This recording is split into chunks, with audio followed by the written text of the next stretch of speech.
আসসালামু আলাইকুম বন্ধুরা, আশা করি আল্লাহর রহমতে আপনারা সবাই ভালো আছেন। মানুষের জীবনকে গতিশীল করার সহজ উপায় নিয়ে আলোচনা করব।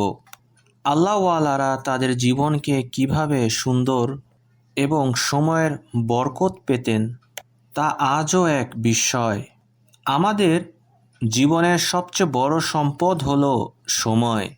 এই সময়কে রক্ষা করা আমাদের দায়িত্ব। আমাদেরকে সময়ের চৌকিদার বা দারোয়ান হতে হবে। যেমন একজন চৌকিদার বাড়িকে পাহারা দেয়, তেমনি আমাদেরও নিজের সময়কে খারাপ কাজ থেকে বাঁচাতে হবে। সময় এমন এক বিষয় যা মানুষকে ভালো বানায়, আবার পাপের দিকেও নিয়ে যেতে পারে। তাই সময়কে ভালো কাজে ব্যবহার করা জরুরি।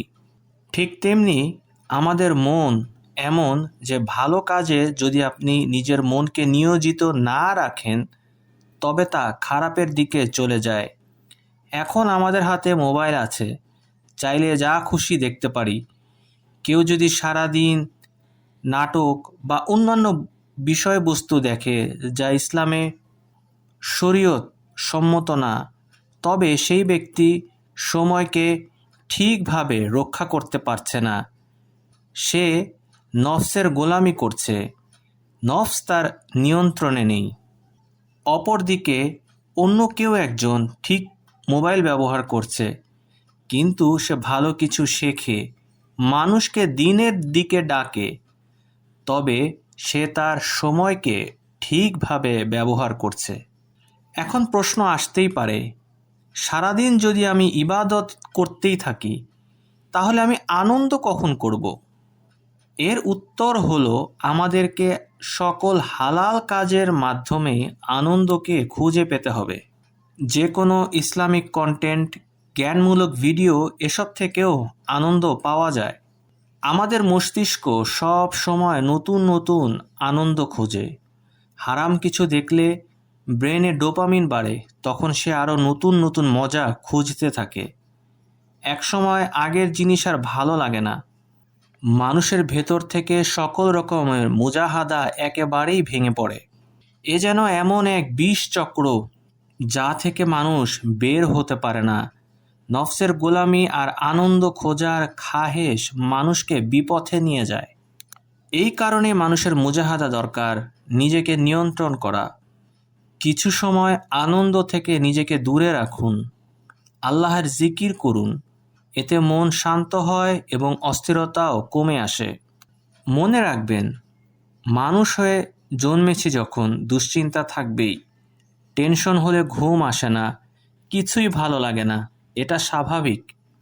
কিন্তু পৃথিবীর এ সকল কিছুই আল্লাহ প্রদত্ত এক পরীক্ষা।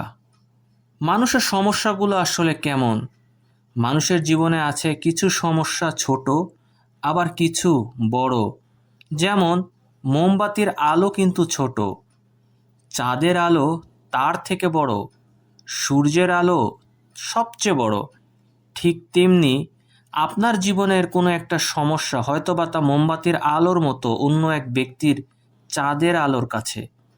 মানে আপনার জীবনের সমস্যা হয়তোবা অনেক ছোট, কিন্তু আপনার পাশেই দেখবেন তার জীবনের সমস্যা আপনার থেকেও বড়। তাই নিজের সমস্যাকে কখনোই মনে করা যাবে না যে হয়তোবা আল্লাহ আমাকে সবচেয়ে বড় সমস্যা দিয়ে রেখেছেন। এমনও লক্ষ লক্ষ কোটি কোটি মানুষ দুনিয়াতে আছে যাদের সমস্যা তুলনামূলকভাবে আমাদের থেকেও অনেক বেশি। আল্লাহ আমাদের সকলকে হেফাজত করুক। এই জন্যই সবসময় আমাদেরকে আল্লাহর কাছে সাহায্য চাইতে হবে। জীবনের কষ্ট থাকবেই, কিন্তু আপনি কোন কষ্টটাকে বেছে নেবেন সেটা আপনার সিদ্ধান্ত।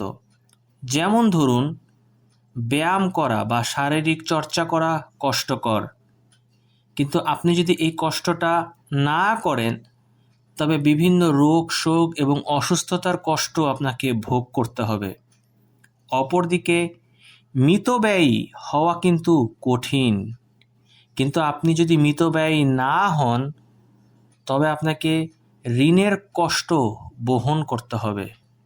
অসুস্থতা কঠিন, কিন্তু সুস্থ থাকার চেষ্টা করাটাও কিন্তু কঠিন। মানুষের জীবনে ঋণ আসলে সেটা যেমন কঠিন, তেমনি সংযমও কঠিন। তাই আপনাকে ভাবতে হবে আপনি আপনার জীবনের কোন কঠিনটাকে বেছে নেবেন। আল্লাহওয়ালাগণ তাদের সারা জীবন তাদের নফসের মুজাহাদা করে গেছেন, তাদের জীবনকে এমনভাবে পরিচালনা করেছেন যেন তারা ইহকাল এবং পরকালে দুভাবেই আত্মিক শান্তিতে থাকতে পারি। তারা বিভিন্ন কিতাব রচনা করেছেন, তারা বিভিন্ন বয়ান করেছেন।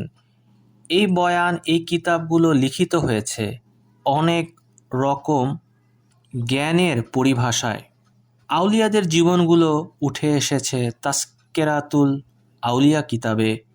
মাওলানা রুমির মসনবী শরীফ, যাকে বলা হয় ফার্সি ভাষার কোরআন। অপরদিকে ইমাম গাজ্জালির ইহয়া উলুমুদ্দিন কিমিয়ায়ে সাদাত, মানুষ থেকে ফেরেশতার রূপ হওয়ার সব প্রক্রিয়া তিনি তার কেতাবে কতই না সুন্দর করে এই আল্লাহওয়ালাগণ, এ আল্লাহর অলিগণ লিপিবদ্ধ করে গেছেন।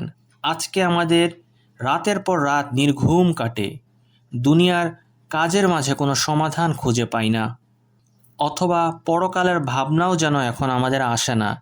এই সকল কিছুই মুক্তির জন্য এই কিতাবগুলো তারা রেখে গেছেন। এই কিতাবগুলো একদিনের জন্য নয়, যুগে যুগে চলার জন্য, মানুষের সঙ্গী হয়ে থাকার জন্য। এই কিতাবগুলো, আমার অনুরোধ থাকবে একটি হলো আপনাদের সংগ্রহে রাখবেন, এবং তা আমি আমার কাছেই রেখেছি। আপনারা চাইলেই আমার কাছ থেকে এই কিতাবগুলো অত্যন্ত সহজে আপনারা তা সংগ্রহ করতে পারেন। ভিডিওটি যদি আপনাদের ভালো লাগে আমাদের চ্যানেলকে সাবস্ক্রাইব করে আমাদের সাথে থাকবেন। ধন্যবাদ সবাইকে।